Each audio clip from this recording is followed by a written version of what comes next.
በኤችአይቪ ወቅታዊ ሁኔታ በቂ ግንዛቤ እንዲኖራቸውና አገሪቱ በኤችአይቪን ለማጥፋት በምታደርገው ዘመቻ ቀጥተኛ ተሳታፊ እንድትሆኑ በማድረጋቸው ስለ ኤችአይቪ ተመሳሳይ እውቀት አለን ብዬ ስለማመን ነው።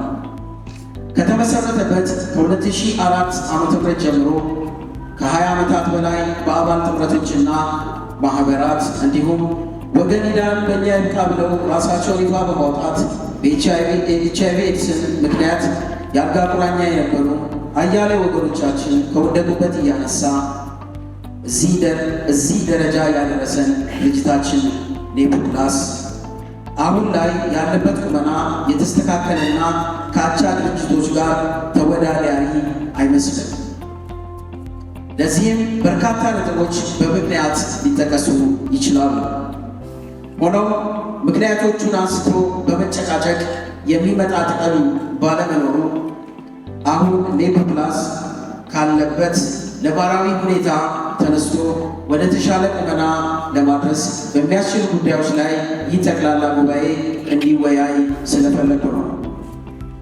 ሀሳቤን ግልጽ ለማድረግ ኔፕላስ ሲመሰረት ብቸኛ የጥምረቶች ጥምረት ስለነበርና ብዙ ተወዳዳሪዎች ስላልነበሩት እንዲሁም የመንግስት ሆነ የአጋር ድርጅቶች ለድርጅቱ የነበራቸው አመለካከት በጣም ጥሩ በሚባል ደረጃ ስለነበረ በከፍተኛ ተቀባይነት ደረጃውን ጠብቆ አገራዊ ግዴታውን ሲወጣ በኤችአይቪ መከላከል ማህበረሰቡን ሲጠብቅ በድጋፍና እንክብካቤ ቫይረሱ በደማቸው የሚገኙ ወገኖችን ሲያገለግል እንዲሁም ለወከላቸው ወገኖች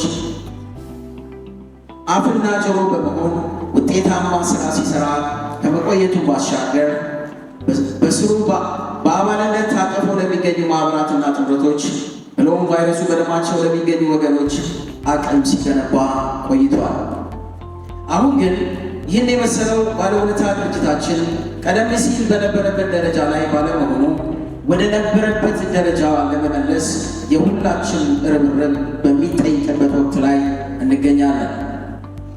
ውድ የጠቅላላ ጉባኤ ታዳሚዎች፣ እጃችን ይዘው እዚህ ያደረሱን አጋዥ ድርጅቶቻችን የመንግስት አካላትን ቢሆኑ እኛ በጥቅም ግጭት ምክንያት በምናሳያቸው የእርስ በርስ አለመግባባት በእነርሱ ዘንድ የነበረው የኔፕላስ መልካም ገጽታ እየተሸረሸረ መጥቷል።